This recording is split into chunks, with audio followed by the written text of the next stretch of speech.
खुतबा के बाद एक आयत पढ़ी, अल्लाह फरमाता है सुम्मा ला तुसअलून यौमइज़िन अनिन नईम, फिर तुमसे तेरा रब मैदान महशर में एक एक नेमत के बारे में सवाल करेगा। अल्लाह रब्बुल इज्जत ने इंसानों पर जितनी भलाइयां की हैं, इंसानों पर जितने एहसानात अल्लाह की जानिब से किए गए हैं, उन तमाम भलाइयों और एहसानों के बारे में कुरान कहता है कि कल मैदान महशर में हमारा रब हमसे पूछेगा।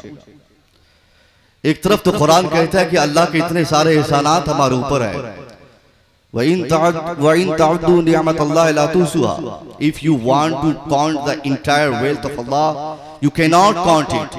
अगर तुम अल्लाह की सारी नेमतों को गिनना चाहो तो तेरी जिंदगी खत्म हो जाएगी, तुम अल्लाह की नेमतों का इन्हिसार नहीं कर सकते। इतनी सारी नेमतें, इतनी भलाइयां, शारीरिक तौर पर एक इंसान जब अपने ऊपर गौर करता है, नाखून से बाल के आखिरी हिस्से तक सारे डिपार्टमेंट्स बदन के अल्लाह की एक से बढ़कर एक नेमत है।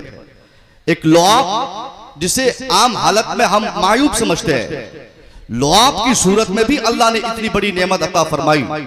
अगर लुआब की क्वांटिटी को अल्लाह इक्वल नहीं रखता, बढ़ा देता या कम करता, तो आप मेडिकल क्षेत्र के माहिरीन से पूछिए, वो आपको बताएंगे जबान के गिर्द जो लुआब और थूक है, इनकी क्वांटिटी को मुतवस्सित रखकर अल्लाह ने हमें 3 खतरनाक बीमारियों से महफूज फरमाया।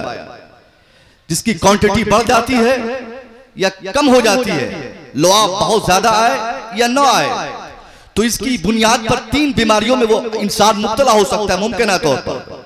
या तो उनका दिमागी तवाज़ुन गड़बड़ा जाएगा, या उनका हाजमा ठीक नहीं रहेगा, या उनकी कुव्वत बिनाई में कोई दोष आएगी। तो हमारी क्वांटिटी को, हमारे लुआब की क्वांटिटी को अल्लाह ने इक्वल रखकर 3 खतरनाक बीमारियों से अल्लाह ने हमें महफूज फरमाया। अल्लाह की कितनी मेहरबानी कि जबान के बीच में ये थूक देकर और उसकी क्वांटिटी को बराबर रखकर अल्लाह हमें हमारे हाजमे को दुरुस्त रखा, हमारी बेनाई को मजबूत फरमाया और हमारे दिमाग को अल्लाह ने मजबूत रखा। तो इस लुआब के ताल्लुक से हम जरा गंभीर हो जाए, संजीदा हो जाए कि थूक की सूरत में भी अल्लाह ने जब इतनी बड़ी नेमत दी है, तो जबान कितनी बड़ी नेमत होगी। शरीर का दूसरा हिस्सा, हाथ, पांव और दूसरे डिपार्टमेंट कितनी बड़ी भलाइयों में हम इसे शामिल कर सकते हैं। आज हिंदुस्तान भर में सबसे ज्यादा, पूरी दुनिया में मैं बोलता हूं, डायलिसिस कराए जाते हैं। किडनी फेलियर के रोगी बहुत ज्यादा मिलते हैं।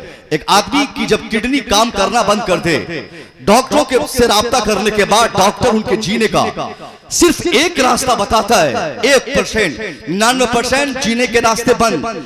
अगर उस शख्स को जीना है तो इसके लिए डॉक्टरों का मानना है कि उसको वीकली तौर पर, मंथली, ईयरली 10 बार, 5 बार, 7 बार, जैसी जरूरत पड़े, किडनी की खराबी की क्वांटिटी जिस तरह हो, उस एतबार से डॉक्टरों का मशवरा होता है कि उस आदमी को हॉस्पिटल आना होगा।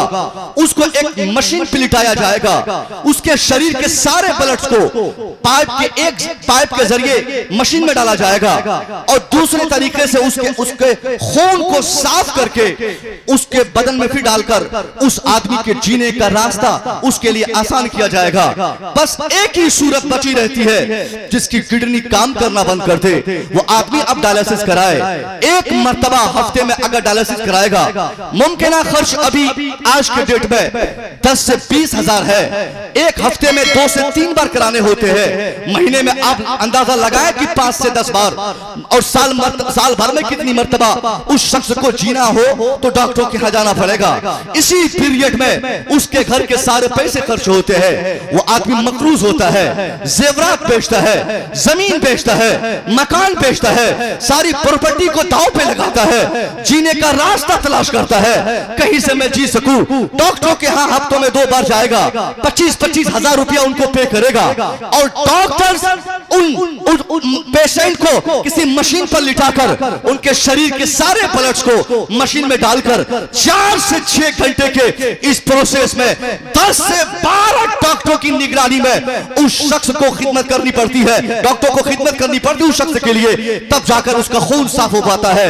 मैं पूछना चाहता हूं, आज तक हमारे कलेजे ने कभी यह महसूस नहीं किया कि अल्लाह की कितनी मेहरबानी हमारे पास है, मगर ये तो हम समझे कि जब हमारी किडनी काम करना बंद कर दे, इसी काम के लिए हमें डॉक्टर के यहाँ हफ्ते में 2 मरतबा 50,000 खर्च करके डॉक्टरों को घंटों नहीं कई घंटों मेहनत करने के बाद तब जाकर हमारे खून को वो साफ करते हैं। हम कुर्बान जाए, हम ये महसूस करें कि जो काम आज 12 डॉक्टर हफ्ते में 2 मरतबा 6-6 घंटा मिलकर 50,000 लेकर नहीं कर सकते, इसी काम को करने के लिए अल्लाह हर इंसान के कलेजे में एक नहीं डबल मशीन किडनी की सूरत में अल्लाह ने फिट कर रखा है। और अल्लाह की किडनी ये मसनूनी मशीन से ज्यादा काम करती है। ये मशीन 6 घंटा वक्त लेती है तब एक बार हमारा खून साफ कर पाती है, मगर अल्लाह की दी हुई मशीन किडनी की सूरत में जो हमारे सीनों में महफूज है, ये 24 घंटे में 33 मरतबा हमारे खून को साफ करती है। ये हमारे खून, कोई पैसा नहीं, कोई मुआवजा नहीं, कोई फीस नहीं, सिर्फ अल्लाह का मुतालबा क्या है? अल्लाह हमसे क्या मुतालबा फरमाता है कि हमारी पेशानी अल्लाह की बारगाह में हो, हमारा दिल अल्लाह के लिए झुका रहे, हमारा मनोबल अल्लाह के लिए झुका रहे। ये नहीं साहब कि हम दुनियादारी की तरफ भागते रहे। हम गौर करें कि जब अल्लाह ने हमारे ऊपर इतने एहसानात फरमाए हैं, किडनी देकर, हार्ट देकर, आंखों में बीनाई देकर, पाँव में कुव्वत देकर, बाजू में ताकत देकर, मगर इन सारे एहसानात के बाद भी अल्लाह ने अपने कलाम अजीम में कहीं ये नहीं कहा कि बंदा मैंने आंखों में बीनाई दी, तेरे ऊपर एहसान किया, मैंने तेरे बाजू में कुव्वत दी, मैंने तेरे ऊपर एहसान किया, मैंने तेरे शरीर के सारे पार्ट पुर्जे को दुरुस्त रखा, मैंने तेरे ऊपर एहसान किया। हाँ, एक मकाम आता है जब अल्लाह अपने एहसानात को दर्शाते हुए फरमाता है, अल्लाह कहता है वलक़द मन्नल्लाहु अलल मोमिनीन, बेशक रब ने मोमिनों पर बड़ा एहसान किया। किसकी सूरत में? कि मोमिनों में से ही एक रसूल को भेजकर, एक नबी को भेजकर, वो नबी देखकर अल्लाह ने कितना बड़ा एहसान फरमाया। क्यों अल्लाह ने एहसान जताया? इसलिए एहसान जताया कि मेरे मुस्तफा कुरान पढ़कर हमारी सफाई फरमाएंगे, हमारी इस्लाह फरमाएंगे, हमारी जिंदगी को जहन्नम होने से बचाकर हमको जन्नत की तरफ वो रवादमा फरमाएंगे। नबी करीम की जिंदगी जब मुताला करते हैं, यकीनन आज पूरी दुनिया में इंसानों पर साहब, सिर्फ मुसलमानों पे नहीं, इंसानों पर अगर सबसे बड़ा एहसान इस धरती पर अल्लाह ने इंसानों पर फरमाया है तो नबी की सूरत में फरमाया है। पैगंबर इस्लाम की आमद न होती, ये इंसानियत की बात जो आज पूरी दुनिया में हो रही है, ये इंसानियत की बात करने वाले कौन होते? ये मानवता के डेवलपमेंट के लिए जो आज G20 सम्मेलन हमारे हिंदुस्तान में लोग आए, 20 ममालिक के लोग आए, ये G20 सम्मेलन का क्या महासन लिख रहा? उसमें यही कि इंसान की मदद कैसे हो, इंसान का प्रोटेक्शन कैसे हो, औरतों की इज्जत कैसे हो, औरतों को आरक्षण कैसे मिले। लगभग लगातार 2 हफ्तों से हमारे मुल्क के दोनों ईवान से बस एक ही आवाज नेताओं से सुनने को मिलती है कि हम औरतों को सुरक्षा देने के लिए अलग से कोई कानून नाफिज करेंगे, अलग से कोई बिल लाएंगे ताकि बेवाओं को सम्मानित किया जा सके, औरतों की इज्जत बचाई जा सके, बेटों के हुकूक को उनको दी जा सके। बस औरतों को बचाने का रुझान हिंदुस्तान सहित पूरी दुनिया में आज हम देख रहे हैं। नेता चाहे जिस माहौल और माशरे का हो, उनको यकीन हो चला है साहब कि हमें अगर अपनी कुर्सी बचानी है तो औरतों की इज्जत की बातें करनी होगी। हमें अगर कौम में अगर मकबूलियत हमें चाहिए तो बेटियों को बचाने का पैगाम दुनिया के सामने हमें रखना होगा, नश्र करना होगा। इसलिए ऐसे ऐसे नेताओं ने पार्लियामेंट के बाहर बीवियों को, बेटियों को, माओं को, बेवाओं को और बहनों को इज्जत देने की बातें करते नजर आए हैं। जिनकी जिंदगी हम मुताला करते हैं तो उनकी जिंदगी में कहीं भी औरतों की इज्जत नजर नहीं आती। जिन नेताओं के पास कहीं मुस्लिम माँ की इज्जत नहीं, कहीं बहन नहीं, अरे जो आज तक अपनी बीवी के हुकूक की अदागी नहीं कर सका और बीवी से मोहब्बत के अमली पैगाम न दे सका, वो भी आज दूसरों की बीवियों की फिक्र करते हुए कहता है बीवियों की इज्जत हो, माओ की इज्जत हो, बहनों की इज्जत हो, बेवाओं की इज्जत हो। मैं पूछना चाहता हूं इस पुरफितन माहौल में जबकि आज कोई किसी की इज्जत करने पर आमादा नहीं, फिर भी औरतों को सम्मानित करने का इतना हसीन जज्बा ये पूरी कायनात में किसने दिया है? किस शख्सियत की खिदमत है जिसके ज़ेरे असर आज हम इंसानों ने ये महसूस किया कि बहनों के उनके हुकूक हम वापस कर दे।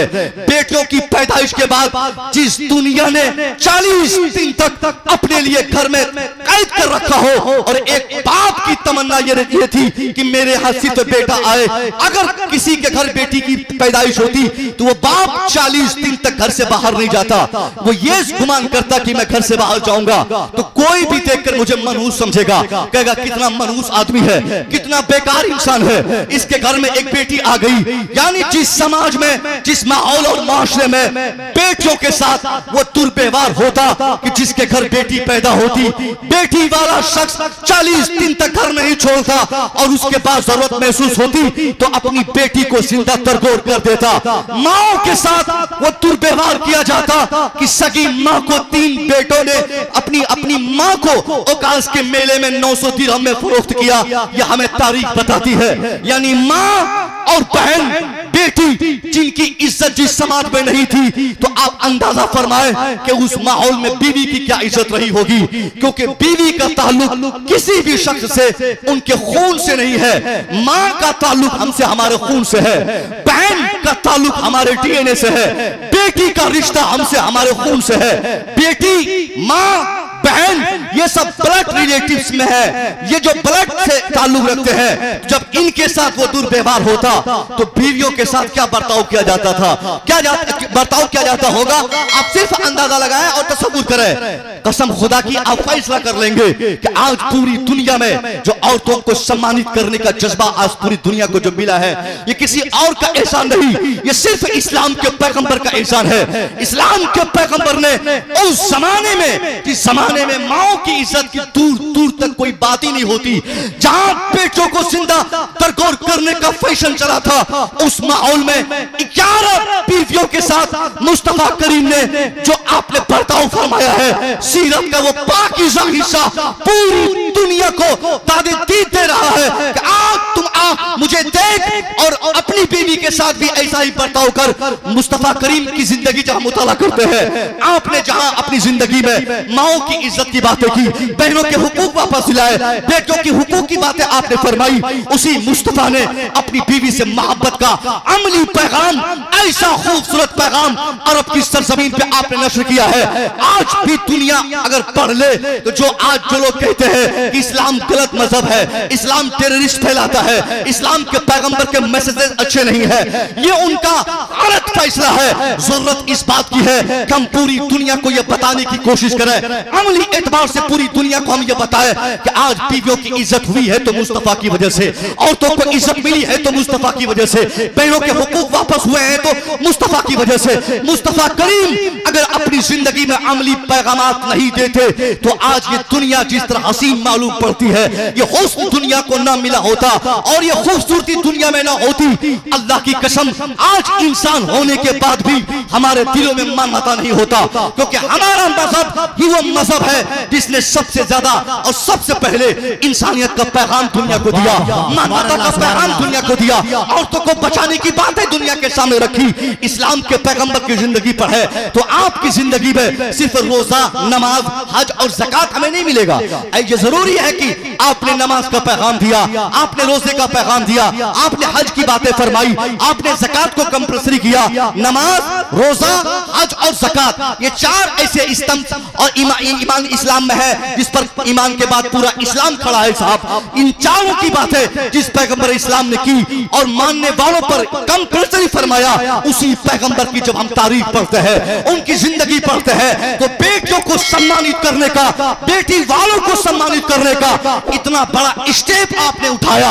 उसी मुस्तफा ने फरमाया मन आला सलासा बनात फअतबहुन्ना वजवज़हुन्ना वअहसन इलैहिन्ना फलहुल जन्ना। यानी आज पूरी दुनिया में, क्या आपके उत्तर प्रदेश के बाबा की बात की जाए, हमारे बिहार के मुख्यमंत्री की बात की जाए या किसी और राज्य की बात की जाए, हर जगह औरतों को सम्मानित करने के लिए अलग अलग कानून नाफिज किए गए हैं। कहीं बेटी वालों को साइकिल दी जाती है, कहीं कन्यादान का पैसा दिया जाता है, कहीं लैपटॉप बांटा जाता है, कहीं कुछ और दिया जाता है, कहीं घर कॉलोनी की राशि दी जाती है। मगर इस्लाम के पैगंबर ने बेटी वालों की को सम्मानित करने का जो बेहतरीन फार्मूला आपने 1400 साल पहले अरब की सरजमीन पे आपने दुनिया को दिया। सरकार फरमाते हैं मन आला सलासा बनात, if anyone who has at least 3 daughters, वो शख्स जिनके पास कम से कम 3 बेटियां हो, यानी जो आदमी कम से कम 3 बेटियों की परवरिश किया हो या 3 बहनों को पाला हो, पाल के शादी दिलाई हो, शादी के बाद भी उसके साथ अच्छा व्यवहार करता रहा हो, तो इस्लाम के पैगंबर के फरमान का तेवर कहता है फलहुल जन्ना। तो ऐसे अभिभावक को कंप्यूटर, पैसा, राशि, घर, कॉलोनी नहीं दी जाएगी, बल्कि अल्लाह की तरफ से उसे जन्नत का इनाम दिया जाएगा। वाह वाह वाह, जिंदाबाद जिंदाबाद जिंदाबाद।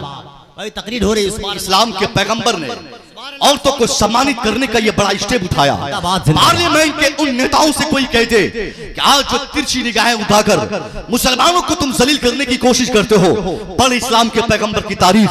जिन औरतों को तूने वोट पाने का एक हथियार और जरिया बनाया है, उन्हीं औरतों को रियल इज्जत अगर इस पूरी कायनात में किसी बारगाह से मिली है तो मुस्तफा करीम की बारगाह है, वो मुस्तफा करीम की जात गिरामी है। सिर्फ औरतों को नहीं, बल्कि औरतों को जिस हैसियत से हम देखे, माँ की हैसियत से देखे, बहन की हैसियत से देखे, बीवी की हैसियत से देखे, मुस्तफा करीम ने हर एक के साथ अमली एतबार से ऐसा बर्ताव किया। आज नेता, सिर्फ आज का नेता बोलता है, भाषण देता है, मगर अमल अगर इनकी जिंदगी में हम देखें, इनका कैरेक्टर चेक करें, दूर तक इससे कोई वास्ता इनका नहीं। सफाई अभियान की बात ये करेंगे, मगर इनकी जिंदगी में सफाई नहीं। औरतों को सम्मानित करने की बातें करेंगे, मगर औरतों को प्रैक्टिकली ये सम्मानित नहीं कर सकते। बेटियों को पढ़ाने की ये बातें करेंगे, मगर बेटियों की तालीम के ताल्लुक से ये सरगर्म अमली एतबार से नहीं होते। यानी जो भी कवानीन ये नाफिज करते हैं और भाषण में बोलते हैं, ये सारी चीजें सिर्फ जुमलों में हमें सुनने को मिलती है, मगर साहब अमली एतबार से अगर हम चेक करें तो इस्लाम के पैगंबर ने जिन जिन पैगामात को आपने नश्र किया, जिन जिन बातों को आपने फैलाने की कोशिश की, सिर्फ आपकी बात आपके जुमलों में न देखी गई, बल्कि आपने अपनी जिंदगी में उन तमाम चीजों पर अमल करके दुनिया को दिखा दिया। आपने सफाई की बातें की, अमली एतबार से पूरी दुनिया को साफ करने की आपने कोशिश की। आपने औरतों को इज्जत करने की बातें की और इज्जत करके भी आपने दुनिया को दिखाया। बीवियों से मोहब्बत करने के आदाब भी मेरे मुस्तफा ने दुनिया को बताए और बीवियों को अमली एतबार से मोहब्बत करके भी दुनिया को दिखा दिया। सैयदा आयशा, अल्लाह की कसम कौन होगा जो अपनी बीवी से साहब ऐसी मोहब्बत करेगा। आज तो शादी होने के बाद मोहब्बत करने के रास्ते हमारे घर से बंद हो जाते हैं। हमारे बाप, हमारे दादा, हमारे घर के बड़े बुजुर्ग, उनको इतनी तकलीफ होती है शादी के 1-2 हफ्ते के बाद अगर दुल्हन अपने शौहर के साथ एक प्लेट में खाना खाए, एक वो प्लेट शेयर करे, दस्तरखान शेयर करे, तो सबसे ज्यादा तकलीफ माँ को होती है, लड़के की माँ को।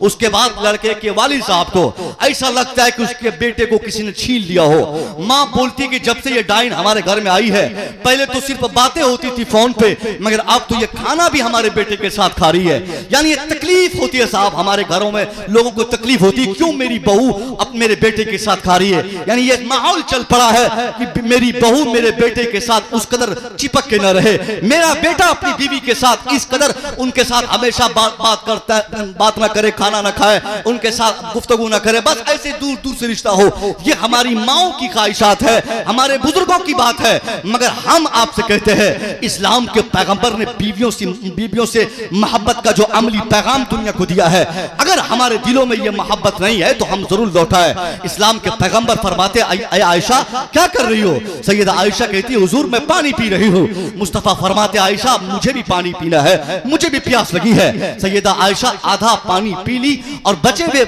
आधे गिलास पानी को नबी की बारगाह में आप पेश करती है, कहती है हुजूर लीजिए पानी पीजिए। सरकार उस गिलास को अपने होठों के करीब ले गए, फिर चारों तरफ आपने गिलास में को देखा, गौर किया, उसके बाद फिर आपने गिलास वापस कर दी। उसके बाद सैयदा आयशा कहती है घबरा कर कि हुजूर लगता है गिलास में कुछ पड़ गया है, क्या कुछ कचरा उचरा तो नहीं है? वो घबरा गई। हुजूर फरमाते कि नहीं आयशा, गिलास साफ है, पानी साफ है, मगर मैं जो तलाश कर रहा हूँ क्या तुम वाकई बताओगी वो जगह? कहा हाँ, आप पूछ के क्या कह रहे हैं? मुस्तफा फरमाते आयशा मैं गिलास में कुछ और नहीं तलाश कर रहा, बल्कि मैं वो जगह खोज रहा हूँ कि तेरे होंठ कहाँ लगे थे। वाह वाह वाह वाह वाह वाह, सुभान अल्लाह, जिंदाबाद जिंदाबाद। सीरत की बात है साहब, सुभान अल्लाह, मुस्तफा की बात है।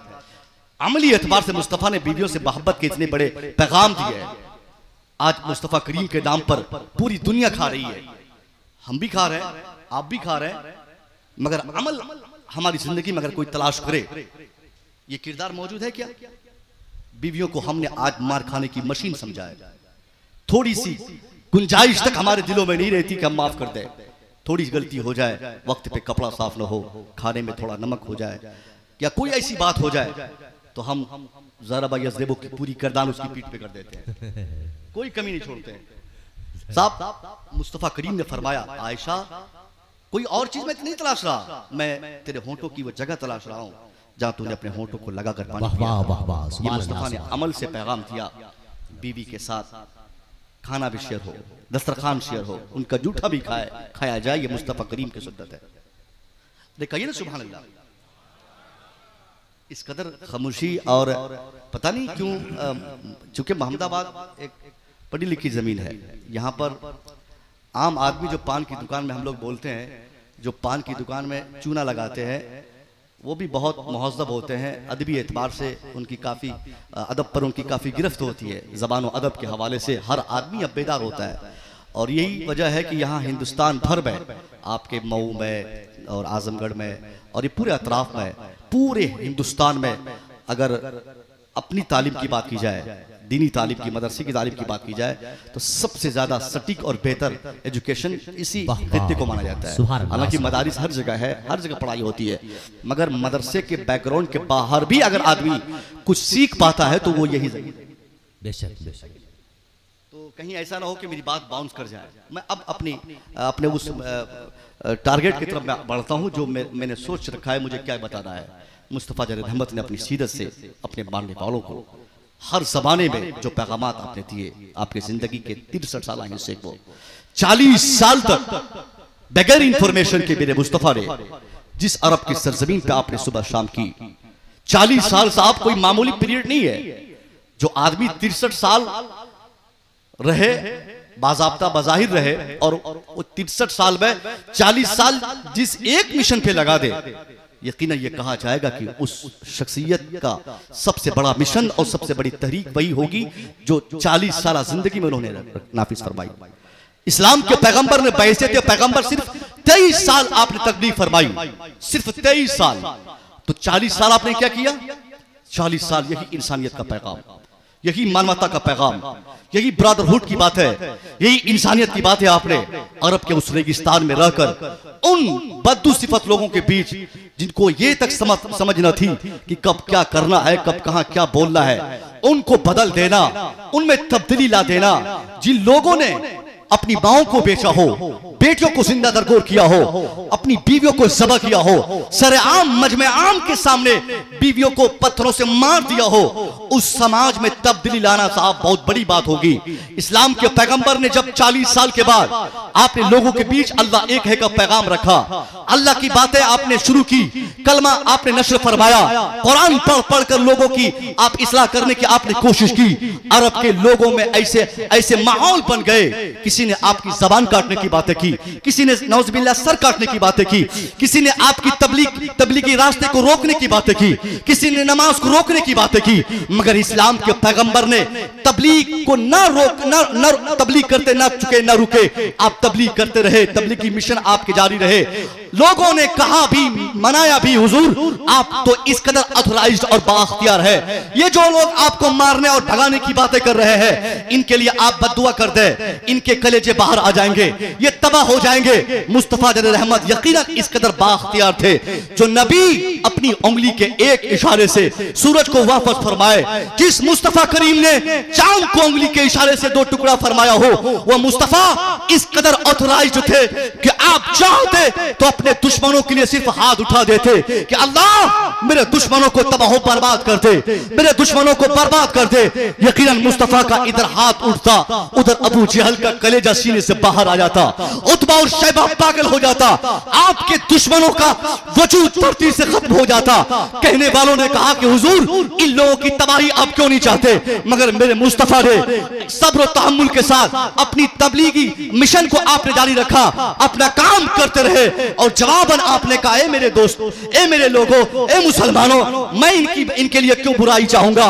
मेरी निगाह नबूवत देख रही है, जिन लोगों ने मेरे ऊपर पत्थरों की बारिश की है या जो लोग मुझे गालियां दे रहे हैं, एक दिन आएगा जबान यही होगी मगर उस वक्त ये गाली नहीं बोलेंगे, इसी जबान से मेरे ऊपर दरूदों की बारिश है।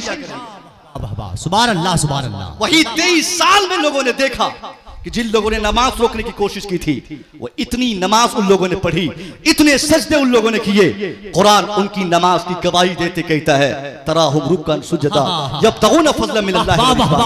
जिन लोगों ने अल्लाह के मिशन को, अल्लाह के नाम को फैलने ना देने की तहरीकें चलाई थी, उन लोगों ने अल्लाह के नाम की तहरीक को अपने लिए लाजिम कर लिया। ये मुस्तफा करीम की तबलीग का ऐसा जोरदार असर उनके दिलो दिमाग पे पड़ा कि आज तक पूरी दुनिया को यह महसूस है कि इस्लाम के पैगंबर ने ही इंसानियत का इतना बड़ा स्टेप उठाया था। मैं आपसे पूछना चाहूंगा, जिस पैगंबर इस्लाम ने पूरी दुनिया को मानवता का पैगाम दिया हो, उनके मानने वालों में अगर मानवता नजर नहीं आए, जिस इस्लाम के पैगंबर ने पूरी दुनिया को ब्रदरहुड की बातें सिखाई हो, उनके मानने वालों में अगर ब्रदरहुड और भाईचारा हम ना देख सके, तो कितनी शर्म की बात है। आज हमारा माशरा कितने खानों में बटा हुआ है। ये अंसारी साहब, ये शेख है, ये मोहम्मदाबादी है, और वो साहब क्या खैराबादी है, ये आजमगढ़िया है, वो मऊ वाले हैं, ये उत्तर प्रदेशी है, वो बिहारी है। ये सारी चीजों में हम तो बढ़ते ही थे, अब तो साहब हम पीरों में भी बढ़ चुके हैं। पहले से तो ये हो ही रहा था, बेशक बेशक। अब तो हम, हमारे पीर अलग हो गए तो हमारा इस्लाम अलग हो गया, कोई गुंजाइश ही नहीं हमारे अंदर। आपको मैं बताऊं, हिंदुस्तान भर में अपने उलमा के कदमों की बरकतों से घूमता हूं, पूरे हिंदुस्तान में साहब पीर के नाम पे मुसलमानों ने अपना कलमा लगता है चेंज कर दिया। ये समझ ही नहीं आती कि हम पीर को तरीकत के लिए इस्तेमाल करें ना, पीर को एक सहारे के लिए, एक सहारा ढूंढे उनसे कि उनसे हमें अल्लाह ऐसे रास्ते पर ला दे जहां से हम अल्लाह के करीब हो जाए, जन्नत मिल सके। बस इतना काम है पीरी मुरीदी का, उसके अलावा उसमें कोई गुंजाइश ही नहीं है। मगर हमने अपने समाज को तोड़ने और बांटने के लिए जो इस दौरे जदीद में अपने पीरों के नाम का इस्तेमाल करके स्टेज से लेकर मजमे तक, मजमे से घर घर तक जो हमने माहौल इस जमाने में बनाया है, यकीनन ये माहौल ये कहता है कि आने वाले 2-4-10 साल के अंदर हम रहेंगे, मगर हमारे अंदर हमारा इस्लाम नहीं रहेगा। कलमा पढ़ने से पहले आदमी जिस जमाने में अपने पीर का नाम लेता हो, समझे उस इंसान का ईमान बिल्कुल डैमेज हो चुका है। मैं हालांकि अल्हम्दुलिल्लाह मैं भी किसी ऐसे पीर का मुरीद हूं, और अल्हम्दुलिल्लाह किसी ऐसे पीर का क्या, मैं ऐसे पीर का मुरीद हूं जिस पीर का अपने जमाने में कोई जवाब नहीं, सरकार ताजुल शरिया। सुभान अल्लाह, सुभान अल्लाह। और सिर्फ मैं मुरीद नहीं हूं, मैं बताऊं आपको बायसे मिसबाई, मैं आपको बताऊं कि अल्लाह ने एक बड़ी सादत मुझे ये भी दी है। तकरीबन 2019 से आज तक मेरी पीएचडी का उन्वान भी सरकार ताजुल शरिया की खिदमत ही है। वाह वाह वाह वाह वाह, सुभान अल्लाह, सुभान अल्लाह। उर्दू जबान और अदब के फरोग में मौलाना अख्तर रजा अजहरी का किरदार, ये मेरा टॉपिक है। मगर हमने हमेशा अपनी कौम से, अपने लोगों से यही सिखाया है, अगर आप रज़वी हैं तो आपके अंदर अशरफी को मानने और समझने की गुंजाइश होनी चाहिए। वाह वाह वाह वाह वाह। अगर आप जरा सुभान अल्लाह कह दे, सुभान अल्लाह, सुभान अल्लाह, तो आपके अंदर रज़वी को समझने और सीखने की गुंजाइश होनी चाहिए। वाह वाह। अगर आप बरकाती हैं तो इसका मतलब ये नहीं कि रज़वी में दम नहीं है। अगर आप रज़वी हैं इसका मतलब ये नहीं कि बरकाती में कोई गुंजाइश नहीं है। साहब ये सारी चीजों को एक जगह रखकर एक दूसरे टाइम के लिए हम इस्तेमाल करें। आज इस जमाने में सबसे ज्यादा भाईचारा को हम प्रमोट करें। दुनिया को लगे कि ये मुसलमान दाढ़ी टोपी वाले आपस में इस कदर मुत्तहिद है। अभी क्या हुआ मौलाना फिरोज चिड़िया कोठी के साथ, क्या हुआ, किन्होंने केस की, किन्होंने उनकी तकरीरी पर बाधा डाला, कलकत्ता नाखुदा मस्जिद के ताल्लुक से, आपने पढ़ा होगा, नहीं पढ़ा होगा तो मैं बता रहा हूं।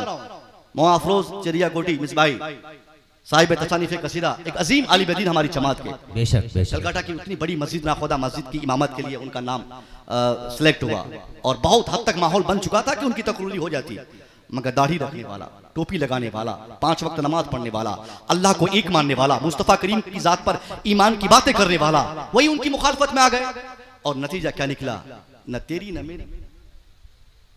यही होगा साहब, हम 50 हिस्सों में बटेंगे, दूसरे लोग हमसे फायदा उठा लेंगे।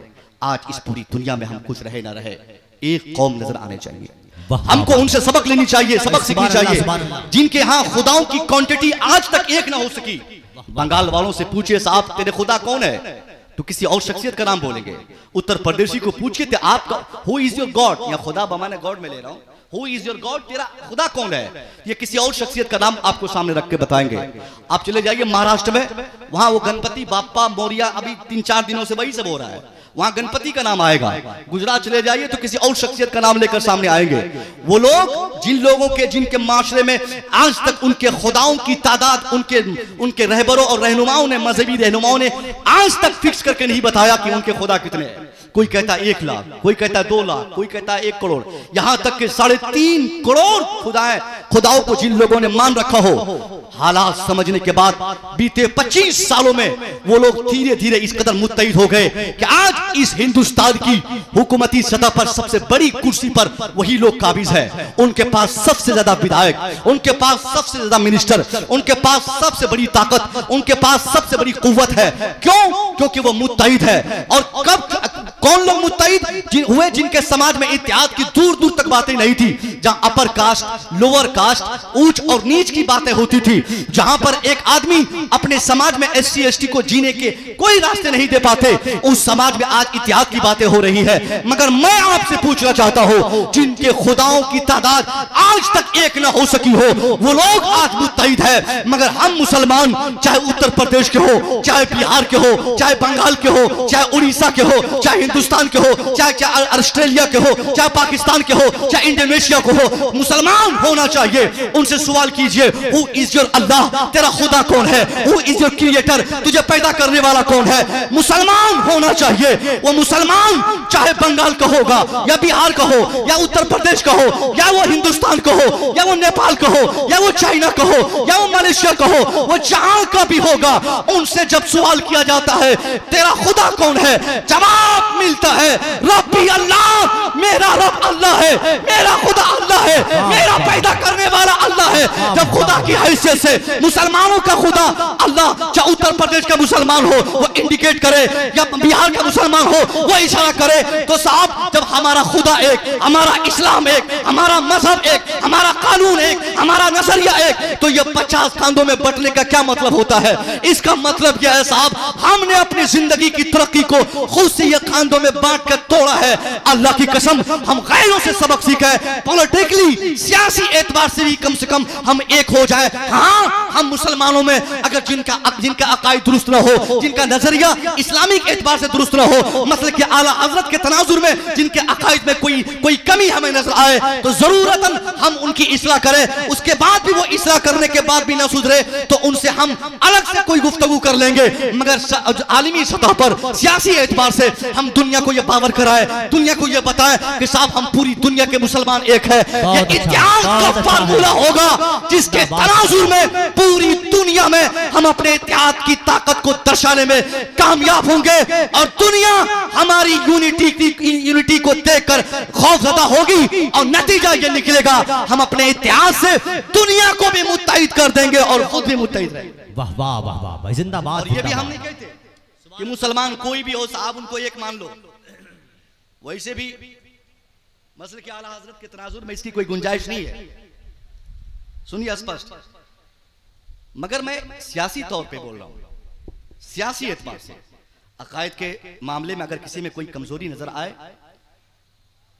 उसमें कोई गुंजाइश नहीं। हमारा मसलक के आला हजरत है, हमारे मसलक पे हमारा कदम मजबूती से पड़ना चाहिए, उसी के तनाजुर में हमारी जिंदगी कटे। हम सियासी एतबार से मुत्तहिद होकर पूरी दुनिया को इत्तिहाद का सबक पढ़ा दें। यकीनन अगर मुस्तफ़ा करीम की सीरत के इस हिस्से से, इस बाब पे अगर हमारा अमल हो जाए तो इसके बहुत अच्छे नतीजे आएंगे। कोई एक चीज आप बताएं, हम बताएं कि मुस्तफ़ा करीम की जिंदगी पर हमारा बहुत जबरदस्त अमल है। इस्लाम के पैगंबर ने एजुकेशन के डेवलपमेंट, जितनी बड़ी खिदमत आपने अंजाम दी, आज तक पूरी दुनिया में इतनी बड़ी खिदमत किसी से हो सकी है क्या? मगर आज हमारे बच्चों में जहालत इस कदर आम है साहब, मैट्रिक अभी किया नहीं, सऊदीया भेज दो, इंटर पास हुआ नहीं, दुबई भेज दो। एक होशियार बाप की जिम्मेदारी है अपने बच्चों के बेहतर मुस्तकबिल के लिए अपने बच्चों को सऊदीया और दुबई भेजने से पहले अपने बच्चों को तालीम याफ्ता बनाना। बहुत अच्छा पैगाम, जिंदाबाद जिंदाबाद। ये सऊदीया, दुबई, दिल्ली, कतर, दोहा, ये सारी चीजें साहब आपके बच्चों के मुस्तकबिल को नहीं बना सकती। अगर 100% आप अपने बच्चों को संभालना चाहते हैं, उनके जरिए अपने समाज की तरक्की चाहते हैं, तो इसके लिए आप इस्लाम के पैगंबर के उठाए हुए वो रास्ते जो तालीमी एतबार से समाज को सरगर्म करने के लिए आपने, जंगे बदर में क्या हुआ था आपने हमारे उलमा से सुना होगा, जो अफराद मुक़य्यद थे, जो जेलों में थे, उनके साथ 2 शराइत रखे गए थे। पहली शर्त तो ये थी साहब कि वो पैसा देकर घर चला जाए, और जिनके पास पैसे ना हो तो उनके लिए सबसे बड़ा स्टेप इस्लाम के पैगंबर ने जो उठाया था, कहा अगर तेरे पास पैसे नहीं है, तुम अगर पढ़े लिखे हो तो तुम लोग एक फर्द हमारे 10 अफराद को पढ़ा दो।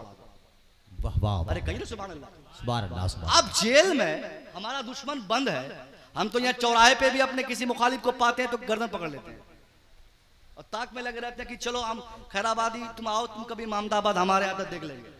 सुभान अल्लाह, सुभान अल्लाह। किसी महमदाबाद वाले खैराबाद वाले के इंतजार में, खैराबाद वाले महमदाबाद वाले के इंतजार में रहते हैं। कहीं चुंगी में पकड़ा जाए तो वहीं पकड़ धकड़ शुरू हो जाती है। दुश्मनी का ये जज्बा हमारे साथ रहता है, मार धाड़ शुरू हो जाती है। मगर इस्लाम के पैगंबर की नजर में वो मुक़य्यद है, जेल में है, वो जो चाहते वो करते उनके साथ। मगर ये ऑप्शन कितना सुथरा और बेस्ट ऑप्शन पूरी दुनिया को के लिए था। इस्लाम के पैगंबर फरमाते कि अगर तेरे पास पैसे नहीं है तो तुम आओ, एक आदमी हमारे 10 लोगों को पढ़ा दो, मैं तुझे छोड़ दूं। जिंदाबाद जिंदाबाद। मजहब के पैगंबर और संस्थापक ने एजुकेशन के डेवलप के लिए इतना बड़ा काम किया हो, वाह वाह वाह वाह वाह। आज उसी मजहब के मानने वालों के बच्चों में तालीमी शरह इस कदर गिर चुकी है कि साहब SC ST से भी ज्यादा कम तादाद हमारे बच्चों की पढ़ने लिखने में है।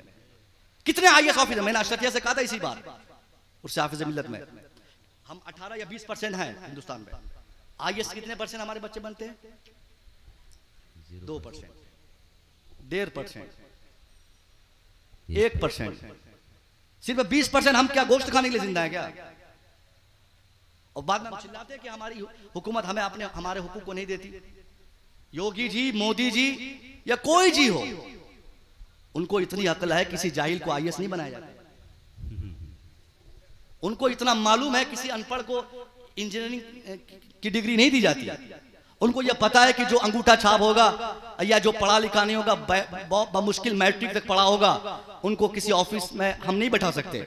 और हम चीखते हैं, प्रोटेस्ट करते हैं कि साहब हुकूमत हमें हमारा हक नहीं देती। साहब क्या सोच रहे हैं आप? शाहिद रजा मिसबाही को जान रहे हैं ना जी, हमारे क्लासमेट रह चुके हैं। शाहिद रजा मिसबाही 2018 में UPSC एग्जाम क्रैक करने वाले पूरे हिंदुस्तान में सुन्नी आलिमों में पहले आलिम। जिंदाबाद। 2008 किनका पीरियड? 2014 से हम जिनको जिम्मेदार मानते हैं हमारी तनज़ुली का, उन्हीं का पीरियड था ना। 2014 से हम मुसलमान घबराए हुए बोलते हैं कि ये लोग हमारे हुकूक नहीं देते। 2018 में तो उन्हीं की हुकूमत थी और बाज़ाब्ता यहां से वहां तक उन्हीं की हुकूमत थी। 2018 में जब शाहिद रजा मिसबाही, बरकाती टोपी लगाने वाला, 5 वक्त पाबंदी से नमाज पढ़ने वाला, चेहरे पे दाढ़ी रखने वाला, जब 2018 में वो एग्जाम दिया, 19 में जब उनका शायद रिजल्ट, 19 में रिजल्ट आया, 19 के रिजल्ट में फेरिस्त जब लोगों ने पढ़ा, अल्लाह की कसम जिस फेरिस्त में मोहन का नाम था, सोहन का नाम था, रामू का नाम था, उसी फेरिस्त में एक नाम शाहिद रजा मिसबाही, बरकाती टोपी लगाने वाला, 5 वक्त नमाज पढ़ने वाला, पाबंदी से आलिम होकर, आलिम बनकर जिंदगी गुजार कर UPSC के एग्जाम में बैठने वाले शाहिद रजा मिसबाही का भी नाम सामने था। वाह वाह वाह, सुभान अल्लाह सुभान अल्लाह। इस बात की दलील है कि आप अगर अपने बच्चों को पढ़ाएंगे तो हुकूमत चाहे जिस कदर जुल्म करना चाहे हमारे ऊपर, मगर हमारे एजुकेशन और क्वालिटी को हमारी हुकूमत नहीं छुपा। बहुत अच्छा है, जिंदाबाद जिंदाबाद, सुभान अल्लाह सुभान अल्लाह। क्वालिटी होगी, सुभान अल्लाह सुभान अल्लाह। बहुत किसी जी को ये ताकत नहीं होगी कि हमारे बच्चों की कैपेबिलिटी या उनकी कुव्वतों को वो कम कर सके। हम पढ़ाते नहीं और गाली देते हैं हम अपनी हुकूमत को कि हमारे बच्चों को नौकरी नहीं मिलती। बेशक बेशक। अभी मैं बीपीएससी का एग्जाम दिया। बीपीएससी बोले तो जो यूपीपीएससी आपके यहाँ होता है, हमारे स्टेट में बीपीएससी होता है। और अल्हम्दुलिल्लाह बहुत हद तक उम्मीद है 10 तारीख को रिजल्ट आ रहा है, आपका ये मुसव्विर भी वो एग्जाम पास कर रहा है। सुभान अल्लाह सुभान अल्लाह, सुभान अल्लाह तो कह दीजिए, सुभान अल्लाह। मगर मैंने देखा साहब उस एग्जाम में 8.5 लाख बच्चे हिस्सा लिए थे। 8.5 लाख, अक्सर तादाद उनके बच्चों की थी। हमारे कोई ऐसा फील्ड नहीं जहां हम अपनी मजमूई तादाद के एतबार से उस फील्ड में हमारे बच्चे भी मौजूद हैं। बेशक बेशक। ऑफिस में हम है, ना कोर्ट में हम है, ना कचहरी में हम है, ना हमारे बच्चे जजेज हैं, ना वकला है, कुछ है ही नहीं हमारे बच्चे। मैं पूछता हूं कि जब हमारे बच्चे वकील ना होंगे तो हमारे हक में कौन वकालत करेगा? हमारे बच्चे आईएएस और आईपीएस नहीं बनेंगे तो हमारे हक में जायज फैसला कौन करेगा? फिर तो यही मामला होगा साहब, पिटेंगे भी हम और जालिम भी हम ही को कहा जाएगा, मार भी हम खाएंगे और दुनिया की निगाहों में जलील भी हम होंगे। हमारे बच्चों को बिजली के पोल पे बांधकर मारा जाएगा, कभी जुनैद को, कभी अफरोजुल को, कभी किसी और नाम को। आप तलाश कीजिए तो मिलेंगे। हर बार हम सताए जाएंगे मगर फतह सामने वालों की होगी, जीत सामने वालों की होगी। मैं पूछता हूं ये जीत क्यों उनकी हो रही है? क्योंकि जहां से हार और जीत का फैसला किया जाता है वहां हमारे बच्चे पानी लेकर भी खड़े नहीं हो पाते। बेशक बेशक बेशक। उस ऑफिस में हमारे बच्चों की तादाद कितनी है? कितने वकील हमने अपने समाज को दिया?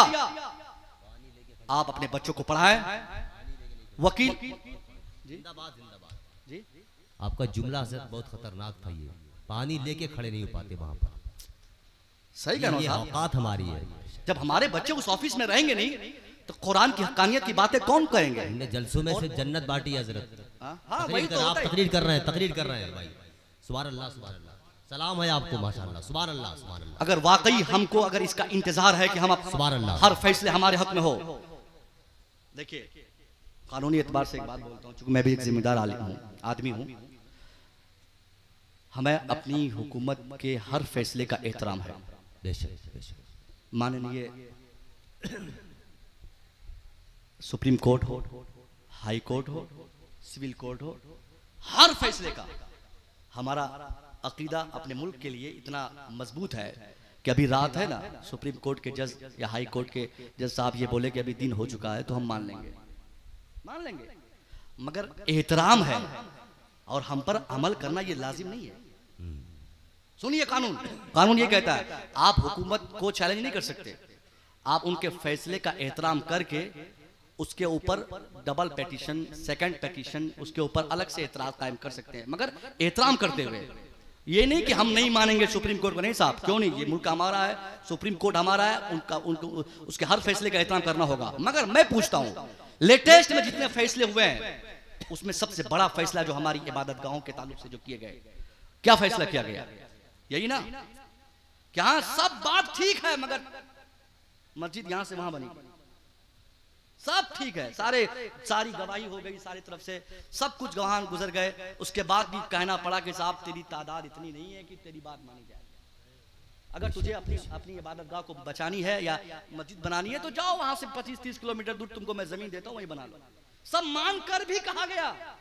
हम पूछते हैं ऐसा क्यों हुआ? क्योंकि हमारी बात हमारे अंदाज में रखने वाले वहां पे कोई नहीं थे। बेशक बेशक। कपिल सिब्बल साहब कांग्रेस के बड़े कद्दावर लीडर हैं, बहुत बड़ी बड़ी बातें मुसलमानों के ताल्लुक से करते हैं और करते रहेंगे, मैं उम्मीद है, मगर मुसलमान तो नहीं है ना। बेशक बेशक। ईमान रखकर इस्लाम की बातें करना और ईमान से खाली ज़हन से इस्लाम की बातें सुनना, यह बहुत फर्क होता है।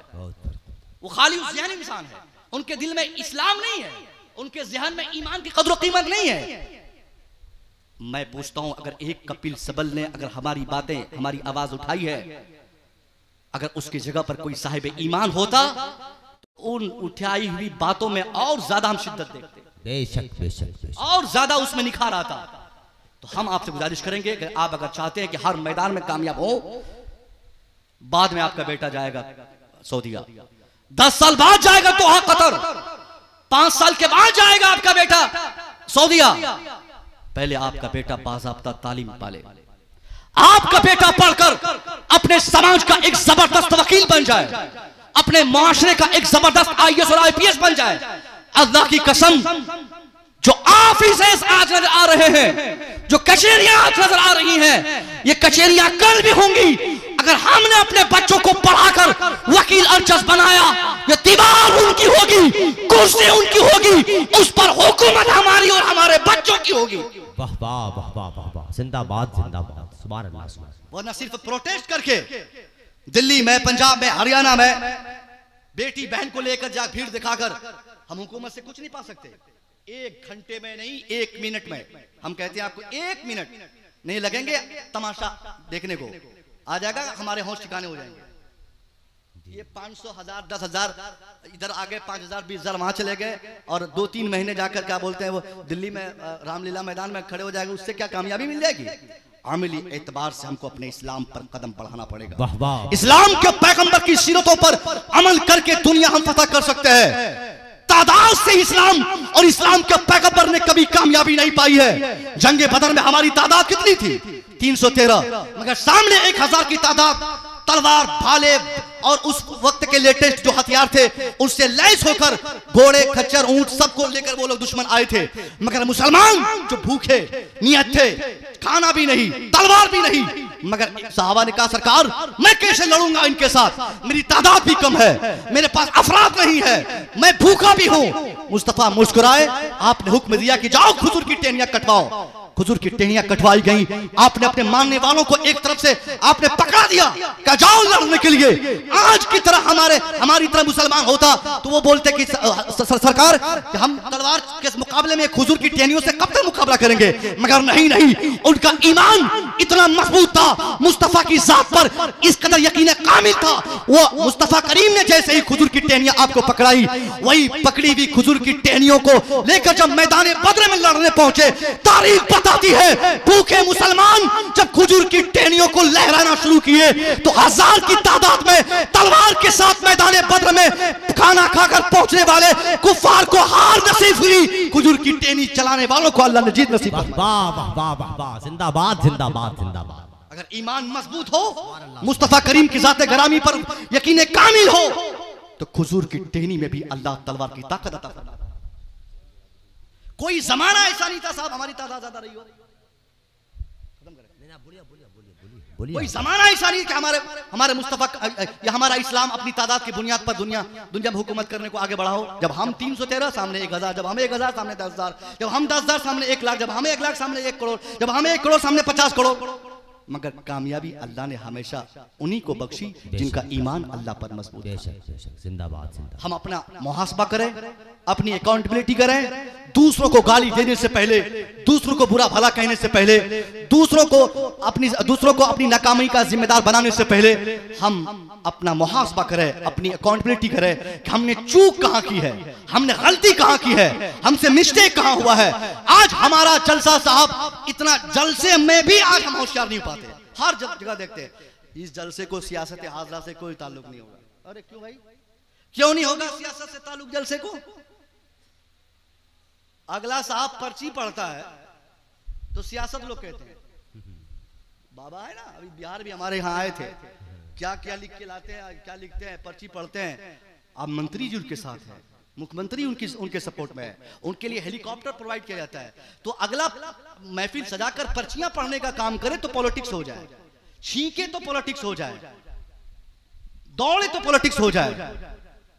और हम इतना बड़ा जलसा करें तो हम बोले कि पॉलिटिक्स से कोई ताल्लुक नहीं। गोया हम अपने उलमा की जबान बंद करना चाहते हैं, ये दुनिया को ये बताना चाहते हैं कि साहब बहुत ज्यादा बोलने की गुंजाइश नहीं है। ट्रिपल तलाक के खिलाफ हुकूमत बोल रही तो बोलने दिया जाए, यूसीसी के खिलाफ कानून नाफिज करके इस्लाम और इस्लाम के कवानीन से मुसलमानों के दिलो दिमाग को अलग करने के रास्ते हुकूमत फराहम कर रहे हैं तो करने दिया जाए। यही सब बातों को हम पॉलिटिक्स समझते हैं कि अगर तलाक पर, ट्रिपल तलाक पर, यूसीसी पर अगर कोई मौलवी खिताब करेंगे तो ये पॉलिटिक्स होगा, और पॉलिटिक्स होगा तो लोग हमें बंद कर देंगे। ये कहां से साहब फैसला किया आपने? सियासत ये हमारी चीज है ना, सियासत इस्लाम की क्या दिया हुआ ऐसा निजाम है, ऐसा फार्मूला है जिससे समाज बन सकता है। और हमने सियासत को अपने आंगन से निकाल दिया। हम सियासत ना करें, हमारा मौलवी सियासत ना करे, हमारा जवान सियासत ना करे, आप लोग करें तो करें, मौलवी साहब अगर करे तो कयामत आ जाए। ये लोग बोलते हैं कि मौलवी साहब होकर ऐसा नहीं करना चाहिए, प्रधानी में नहीं लड़ना चाहिए, मौलवी साहब होकर विधायकी नहीं लड़नी चाहिए। अच्छा, यही तो मौलवी साहब लोगों ने जो छोड़ रखा है 25-50 सालों से हुकूमत करना, 100 सालों से यही नतायज आ रहे हैं कि हुकूमत पर की कुर्सी पर बैठने वाला बेईमान हो रहा है, चोर हो रहा है, घूसखोर हो रहा है। आज भी अगर आप माशरे से बदनवानी को रोकना चाहते हैं तो इन लोग, इन खलका बौशों को, इन दरवेशों को हुकूमत की कुर्सी बैठाओ, इन लोगों को प्रधान बनाओ। ये लोग कुरान के तरीके पर ही फैसला फरमाएंगे। मगर हमारा ज़हन इतना परागंदा हो चुका है कि हमने कहा कि साहब हमें सियासत से कोई ताल्लुक नहीं। हम सोचें तो सियासी एतबार से, चले तो सियासी एतबार से। हमारा बच्चा लीडर हो न हो, मगर लीडरशिप की कैपेबिलिटी और उसकी समझ, सियासी समझ हर बच्चे में बेदार रहे। कब कहां वोट देना है, कब कहां वोट नहीं देना है, किसको नेता मानना है, किसको नहीं मानना है, आज तक हम तो ये तक नहीं समझ सके।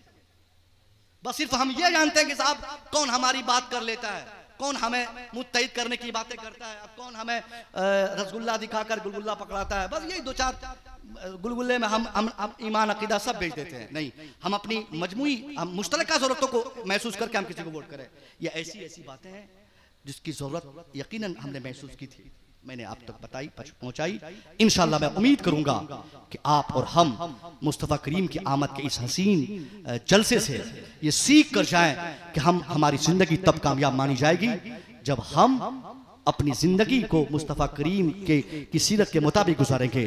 जुलूस हो तो कायदे से, हाँ जुलूस में एक चीज़ आजकल देखने को मिलती है, हमारे उलमा बहुत सरगर्म है इस साल, वो डीजे वाली बात, डीजे बीजे और धक्कम धुक्का और गाली गलौज और एक अलग तरह का एक्शन लेकर डीजे ये जुलूस निकालना, इसकी कोई गुंजाइश इस्लाम में नहीं है, इसकी कोई गुंजाइश नहीं है। हम जुलूस किसी के बदला के लिए, किसी को दिखाने के लिए, किसी के रिवेंज के लिए हम नहीं निकालेंगे और नहीं निकालते, और निकालने का मकसद भी नहीं। अगर कोई इस मकसद से जुलूस में जाता है तो उसको सवाब कतई नहीं मिल सकता। हम जुलूस में जाएं, हमारी निगाहें झुकी हो, सर पे टोपी हो, चेहरे खिलखिला उठे, नमाज पढ़ के जाएं और बाज़ाब्ता एक लाइन होके जाएं, जो गाइडलाइंस दिए जाएं उस पर हम बिल्कुल अमल करें। उसके बाद तादाद चाहे जितनी हो, मगर हम किसी को तकलीफ वहां ना दे सके, ना दें, और धक्कम धुक्का ना करें, और सड़कों को जाम ना करें, बिला वजह के नारे और ऐसे नारे जिससे किसी को तकलीफ हो, ये तो मुकम्मल तौर पर हम पाबंदी बैठा दें, अपने बच्चों को समझा दें कि साहब ऐसे जो गाने और तथा कथित सो कॉल्ड नात शरीफ हम बोलते हैं उसको, उसमें म्यूजिक डालकर और वो मिक्स डालकर और वो जीतेंगे तो पाएंगे तो हड़काएंगे तो भगाएंगे, इस तरह की बातें शामिल करके जो आजकल रिकॉर्डिंग्स चलाए जाते हैं, इन सब पर मुकम्मल पाबंदी बैठा दें। क्योंकि साहब इससे इस्लाम की छवि और मुसलमानों की छवि खराब होती है। इस्लाम के पैगंबर ने दुनिया को इत्तेहाद का पैगाम दिया था, भाईचारा का पैगाम दिया था, इंसानियत को प्रमोट किया था, दुश्मनों को गले लगाया था। तो आज हम भी अपने पैगंबर की सीरत को अगर नाफिज करना चाहते हैं तो एक अच्छी अपॉर्चुनिटी हमारे लिए है कि माऊ सीने से 1 लाख की तादाद में, ये आजमगढ़ से लाखों की तादाद में, उत्तर प्रदेश से करोड़ों की तादाद में, बिहार से करोड़ों की तादाद में, हिंदुस्तान भर से 30 करोड़ की तादाद में, पूरी दुनिया से 140 करोड़ की तादाद में 28 तारीख को यानी 12वीं रबीउल शरीफ के जुलूस में अगर हम शरीक होते हैं तो इस कदर हमारा जज्बा हो कि हम मुसलमान इतनी तादाद में आए, हमारे हाथ में झंडे हो, जबान अगर हमारी जबान खुले तो कुछ और नहीं, वही सरकार की आमद बोलते हुए आगे बढ़े, मुस्तफा की आमद बोलते हुए आगे बढ़े, ताहा की आमद बोलते हुए आगे बढ़े।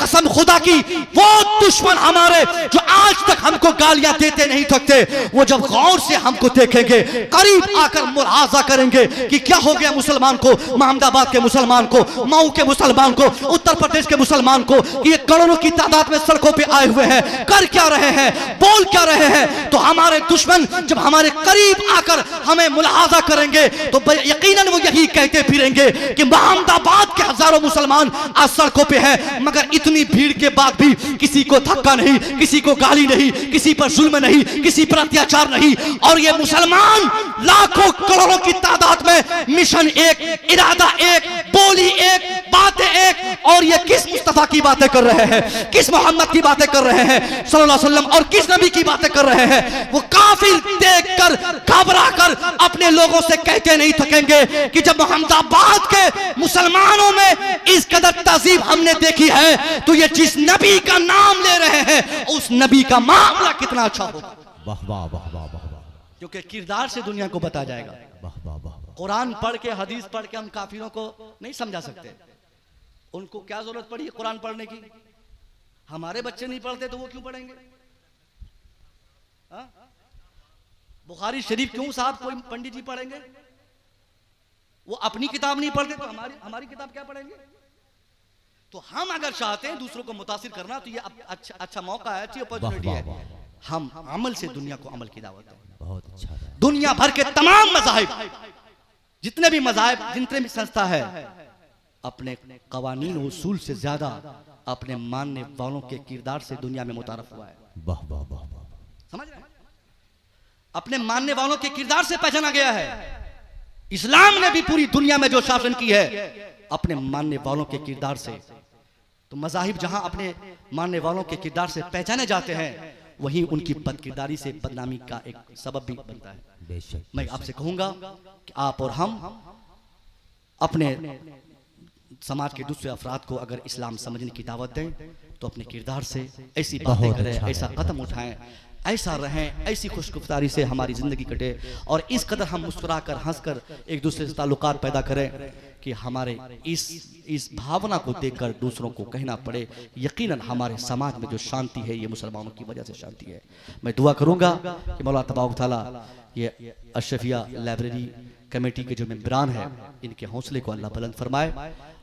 रात काफ़ी हो चुकी है, वक्त काफ़ी हो चुका है और चूँकि धीरे धीरे जो लोग आज आ गए हैं, मुझे नहीं मालूम कि आप लोग क्यों आए हैं, मगर चूँकि ज़ैनुल आबिदीन भाई बहुत बेहतर पढ़े और इनका वादा भी था कि मेरी गुफ्तगू के बाद भी ये पढ़ेंगे और अल्लाह करे कि कम से कम शायरों के नाम पे भी तो आप लोग तकरीर सुन लेते हैं। हजरत ये तो मेहरबानियाँ इन लोगों की है। आप बहुत सही बात कहे। अगर ये लोग उठा लिए गए तो क्या होगा? हम लोगों की कोई कद्र नहीं होगी। इन लोगों के सहारे हम लोग जी रहे हैं। हाँ भाई, इन लोगों को बैठा के हम लोग तकरीर कर ले जाते हैं और अगर जलसों में इनको बुलाया ही नहीं जाए तो नौजवान आएंगे ही नहीं। और हमारे उलमा पर गजब का प्रेशर होता है, बहुत जबरदस्त प्रेशर। साहब आलिम को आलिम पहचानेंगे कि आपके बेटे पान खाने वाले 24 घंटा पहचानेंगे? अब वो आ गए साहब जलसा करेंगे, हजरत हमको फलां साहब चाहिए।